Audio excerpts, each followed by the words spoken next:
Major James Reilly was born in Ireland in 1822. He immigrated to the United States in a very strange way. He was a young lad. He really liked the military, and at that time he joined the British Army. Well, as you know, the Irish and the British do not get along. His mother was extremely angry, so she went and bought him out of the Army, bought his way out. Well, a year goes by, he goes back and joins again. His mother was livid. She was ready to kill him, but he had this desire so strong to be in the Army.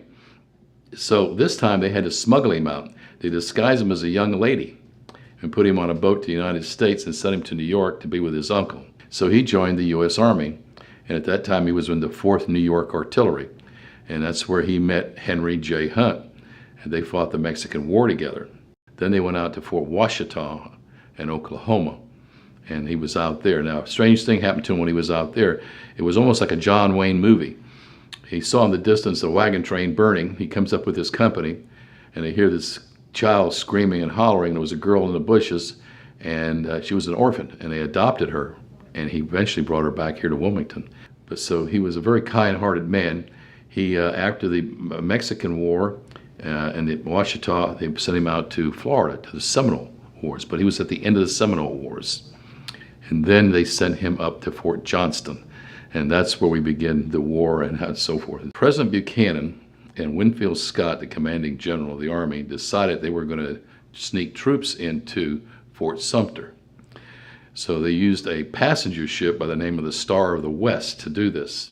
Vice President was Breckinridge. Breckinridge was a Southerner. He put the South on alert. This ship is coming. So Wilmington and all the other coastal cities were on high alert. Now, because this area was on alert to what was happening in Charleston, Reilly, one morning, just about the same date on the 9th, the citizens of Wilmington showed up, which was the militia group, which was called the Wilmington Light, showed up and demanded the keys to the fort.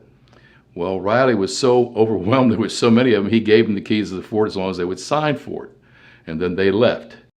It took North Carolina until May to actually get out of the Union, to secede from the Union. So Reilly was out there. He was making his mind up he was going to fight for the Confederacy or the Union. He was a 15-year veteran with the Federal Army. So he decided he was going to fight with the Confederacy. So the next time they came, he gave him the keys, and that was it. And after that, he got together with Governor Ellis. Governor Ellis promoted him up to captain of Reilly's battery, or what they call the Rowan Artillery. Governor Ellis was from Rowan County, and he wanted a good battery. He knew Reilly was a very good artillerist and trained under Major, at that time was Captain Henry J. Hunt, who eventually would be General Hunt, Chief of Artillery for the Army of the Potomac. And they were very good friends. So this area produced an excellent artillerist and a battery, Reilly's battery. After Gettysburg, he was promoted up to Major, moved to Fort Fisher, and he was heavily involved in both battles at Fort Fisher, especially the last battle on the 15th of January, when he was given command of the fort by Lamb and Whiting, who were both down and wounded in the hospital. Reilly's home is on 6th Street. After the war, his wife passed on. She was ill. He married Martha Henry, who was out in Mako, and they built a Catholic church and a Catholic school. So Reilly was quite active in this community in Wilmington. He was very well known. He was very well liked. He was a typical old rough, tough Irish drill sergeant. That's why they called him Old Tarantula.